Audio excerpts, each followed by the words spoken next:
members of the jury, rage. That was the defendant's answer. In this case, the evidence will show that on the morning of September 1st of 2023, the morning after the defendant stabbed his parents to death, after he led the Northport Police Department on a high-speed chase down and up I-75, after he ran through woods and swam through canals for almost 8 hours to avoid capture. The morning after, he sat in an interview room with detectives, and they asked him a question. What happened last night? What happened? Help us understand. And you'll hear that he answered with one word: rage. A rage that he described had been boiling until it reached the point the previous night where he decided to do it.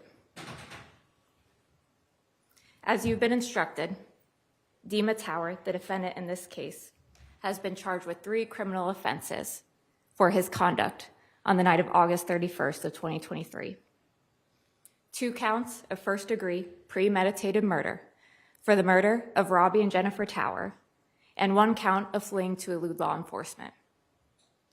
In this trial, the state will prove to you that the defendant is guilty as charged by presenting evidence. In this trial, you'll hear evidence, and you'll see it in witness testimony, in physical exhibits, in video, in photographs, in the results of forensic testing, and in this case, you will also hear the defendant's own words.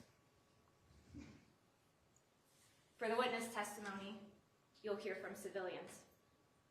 You'll hear from Jonna Walton. She was a neighbor on Malacott Road of the Towers.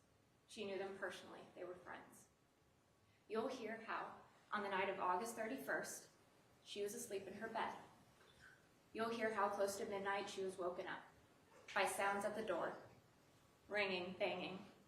You'll hear how she heard a woman's voice call out for help. And that voice was so desperate that she did not recognize it. You'll hear how she ran down the stairs, and a few moments later, she called law enforcement, 911, and you'll hear how she opened the door. No one was there, but she saw the blood. She saw stains of blood, and you'll see photographs of that blood, starting at her door, her doorbell, going across the driveway, down, all the way to the Tower home. You'll also hear from civilian Miss Melissa Snow. She was staff at a local preschool near the Lower Road exit of I-75 in Venice. You'll hear how she went to work that day, about 7:30, like normal, and there was lockdown because of the defendant at large in the area. You'll hear how she saw someone matching that description, and she notified law enforcement.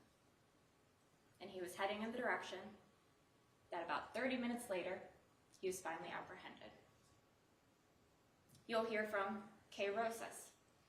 She was a store clerk at the Shell gas station, where the defendant was ultimately arrested.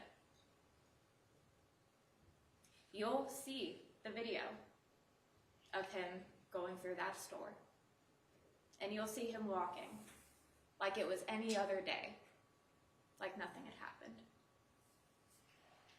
You'll also hear from law enforcement witnesses in this trial. You'll hear from Officer Tyler Ragakis of the Northport Police Department. You'll hear how he was the first officer on scene at 1240 Malacott Road, and he saw the defendant getting ready and getting in his car, and he called out to him. And you'll hear from his testimony, but you'll also see it in his dash cam footage. You'll see the defendant ignore him, get in his car, and speed away around another officer coming down the road.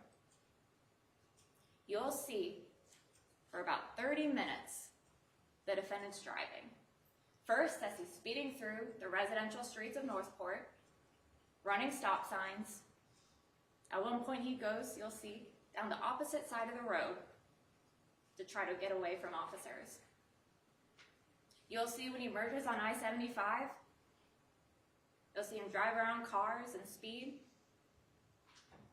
towards Charlotte County until he turns around and goes back towards Venice. And you'll see where he finally abandons the car and takes off running into the woods, where he's able to avoid officers for that entire night up until the next morning. You'll hear testimony from Detective Cade Ryder. He was an officer at the time with the Venice Police Department. He was the one who went out to location where a sighting of a potential subject was called out near the Lower Road exit. And you'll hear how he happened to be checking the Shell gas station at the same time the defendant was walking in the back of the building, and they were able to make the arrest. You'll also hear from Corporal St. Jean. He was the lead detective assigned to this case in this investigation. You'll hear the steps of his investigation, identifying a suspect, and you'll hear how, after the defendant was arrested, he and another detective, Detective Chippendale, with the Northport Police Department, went to the police station in Venice to meet with the defendant, where they conducted an interview. That interview was video recorded, so you will hear in this trial the defendant's own words about what happened. You will hear that prior to that night, despite his parents being loving, the defendant was angry. Angry at life, that it was not turning out the way he expected. And that anger was building and boiling. You'll hear how that night was not the first time he thought about killing his parents. You'll hear how that day started out like any other normal day for him, that he went for a full shift at his job, came home, then went to his car and had a drink and began to think. You'll hear how that's when the thoughts came again,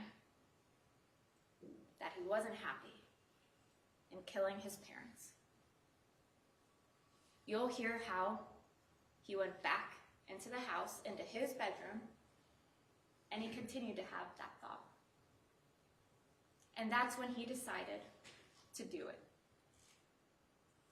That's what he was going to do, and you'll hear this in the interview, that he was going to get it over with. You'll hear him describe as he walks to the kitchen, takes a knife out of the knife block, a steak knife, and he walks to the master bedroom. You'll hear how that day, that night, there was no argument. There was no confrontation. His parents were asleep in their bed.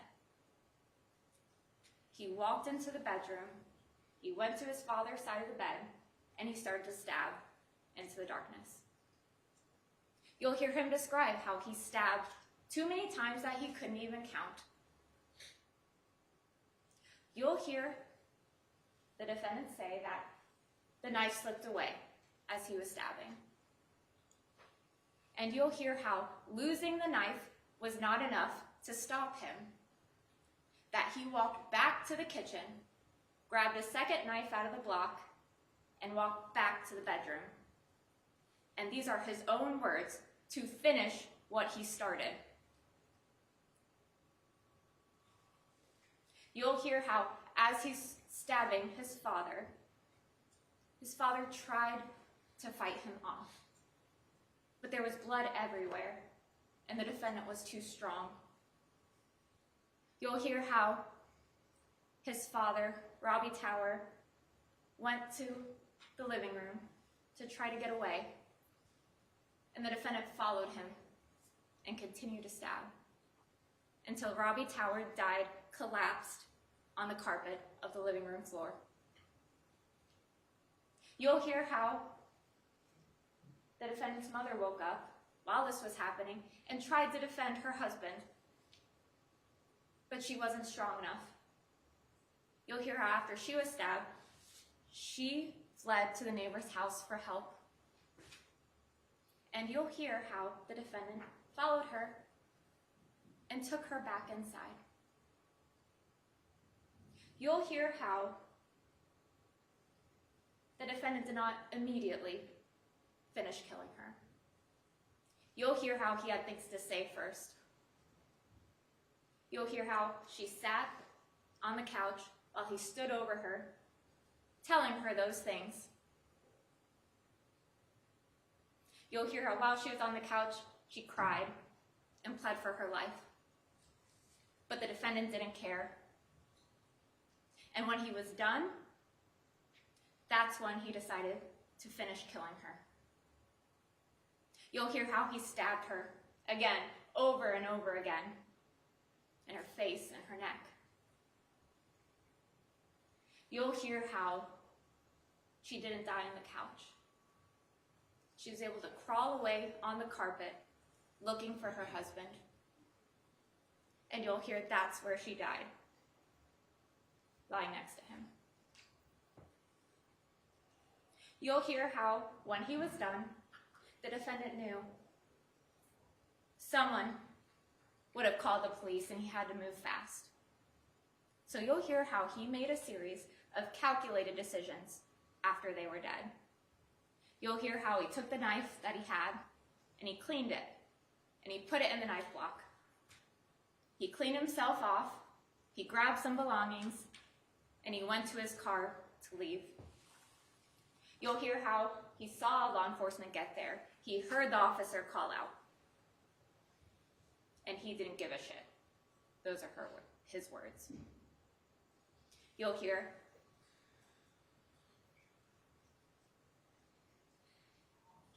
again how that night was not the first time he thought about hurting his parents. But that was the night that he decided to finally do it. And you'll hear motive. When detectives ask him, how could your rage get to that point? Help us understand what happened. He answered that he was fed up with this country and the bullshit that this country had to offer him. And his parents, they were a part of that. And he didn't like them as people anymore. And so he knew he would kill them.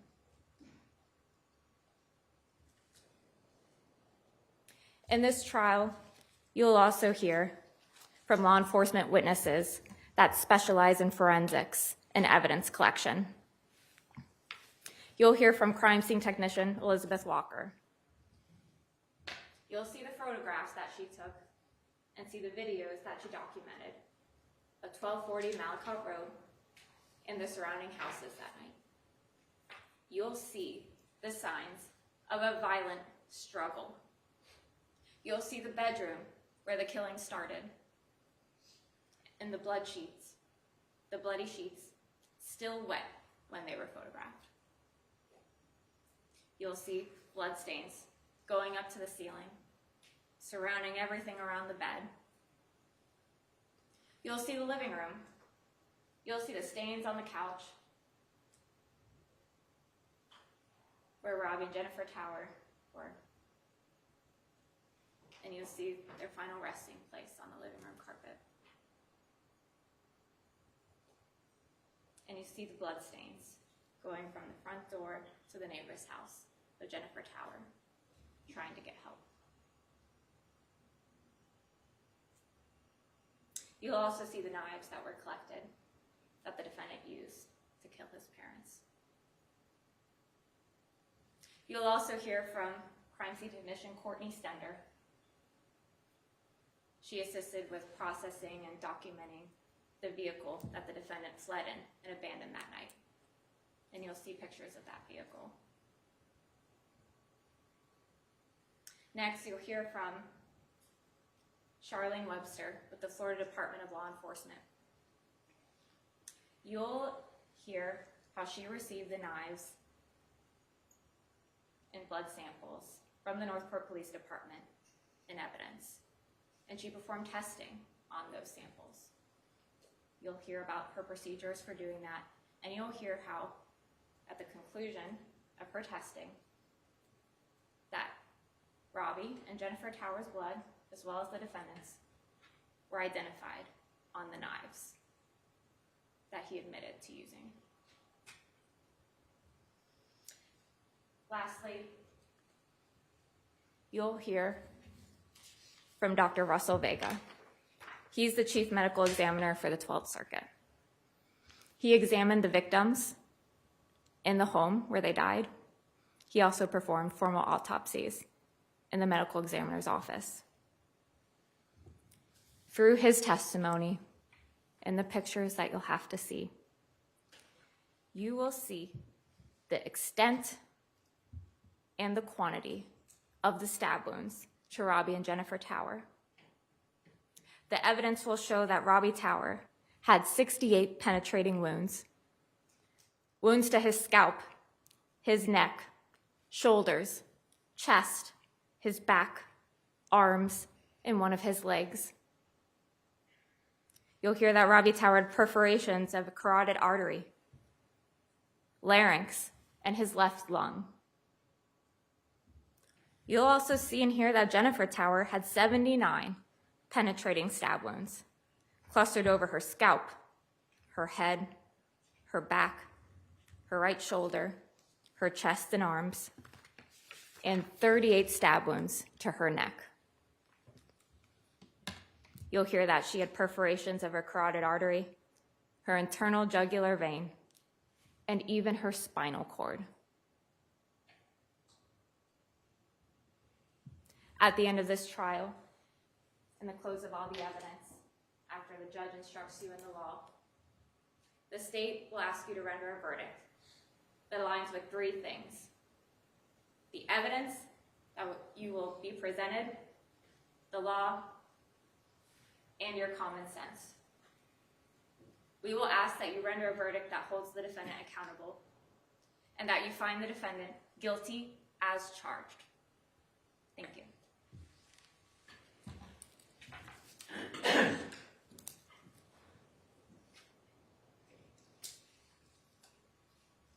Defense, when you're ready. Thank you.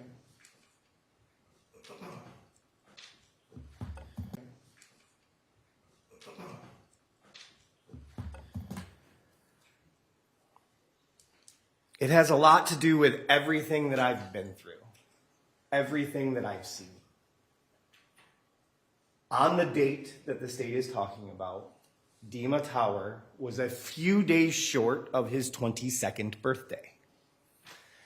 He had been in this country for approximately 7 to 8 years. He came from Ukraine, where he was in foster care prior to coming to this country. He was in foster care, you will hear, because his mother passed away when he was very young, and his family in Ukraine just didn't want to deal with him. So they put him in foster care in a country at war, where he was raised until two strangers picked him up and brought him to America. I'm basically a nobody coming from nowhere. That's what Mr. Tower said. This trial is going to be a little bit different. If you're expecting that I'm going to stand here and say that Mr. Tower is not guilty of anything, you would be incorrect. We talked during jury selection about different levels of murder and different levels of homicide.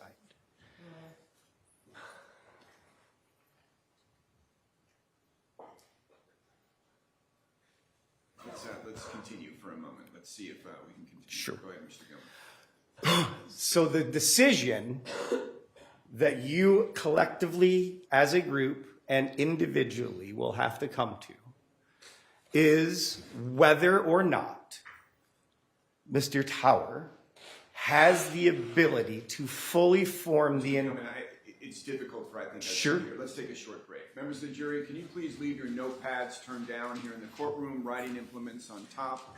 Don't discuss anything related to your jury service. You're going to get tired of these things, okay? Everybody please stand. Jurors exiting. All right, jurors exiting. Okay.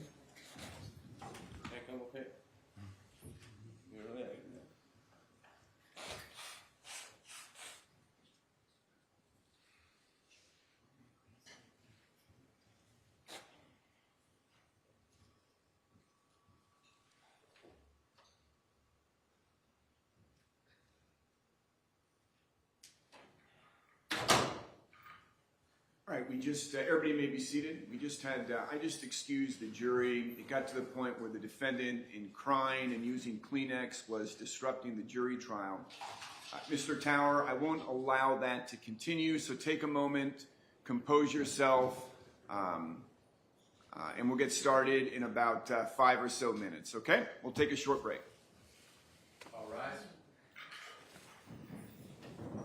Court is in a brief recess.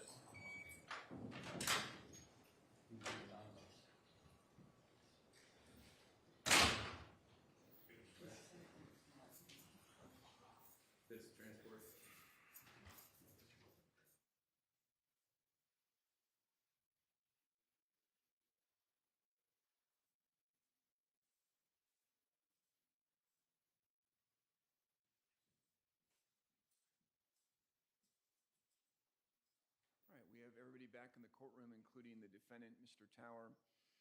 Mr. Tower, we just had to take a break because of your behavior in the courtroom. You were showing emotion, crying, sobbing, using Kleenex.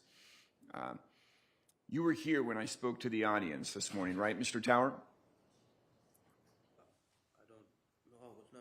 Okay. I spent time this morning, I thought you were in here, where I instructed those in the audience that they can't show emotion, that there are times during especially a murder trial where the emotion might be high, and that if they're unable to handle it, I need them to remove themselves from the courtroom. I will not allow the jury to be persuaded or interfered with by folks showing that emotion in the courtroom, okay? And that includes you, Mr. Tower. So you need to handle yourself accordingly. If you need to take a break because you feel that the emotion is too high and you're struggling, please bring it to Mr. Gilman's attention and we can take a break, okay? But we can't have any more outbursts like that in front of the jury. Do you understand, Mr. Tower? Yeah.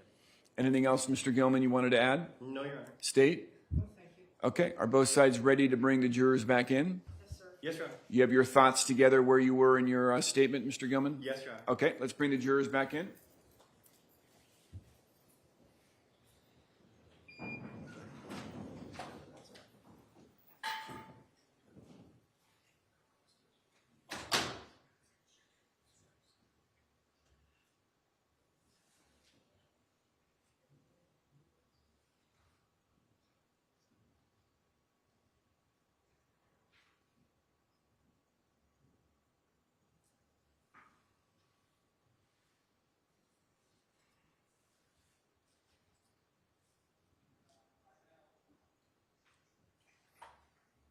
Emily, it doesn't show me that you're muted, but you are, right?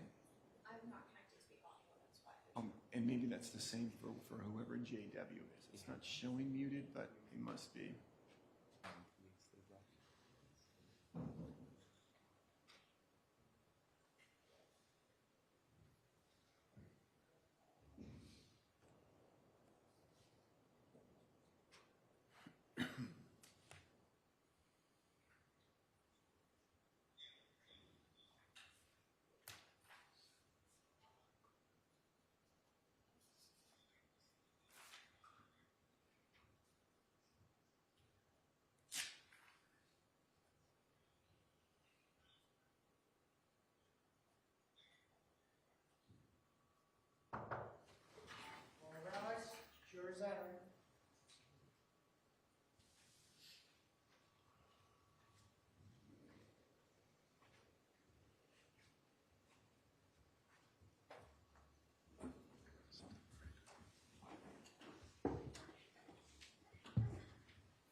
everybody may be seated. Welcome back, members of the jury. As soon as you're seated and situated, the defense will pick right back up where they left off on their opening statement. Let's give them a minute, Mr. Gilman. Yes, Your Honor.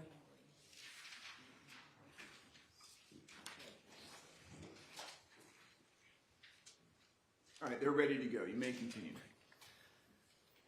We talked during jury selection a little bit about different levels of murder, right? First degree, second degree, manslaughter. You'll get instructions on all of these when the case is closed. I anticipate you will hear evidence that will be relevant to you about premeditation. And essentially, that's the question you're here to decide. I do not anticipate having to make a decision as to whether Mr. Tower did acts that endangered people's lives and ultimately ended them. He did. The question you're going to have to decide is what level of crime that is. At the end of the case, after you hear all of the evidence, what we would be asking is that you find Mr. Tower guilty of manslaughter for the deaths of both the victims in this case. You will hear instructions, you will hear evidence, you individually and collectively make that decision. So at the end of the case, again, I will ask you to do the same thing I'm asking you now. Keep an open mind, listen to the evidence, and find Mr. Tower guilty of a manslaughter. Thank you. That concludes the opening statements. So there's the roadmap for the trial. Next, we move into the evidence portion.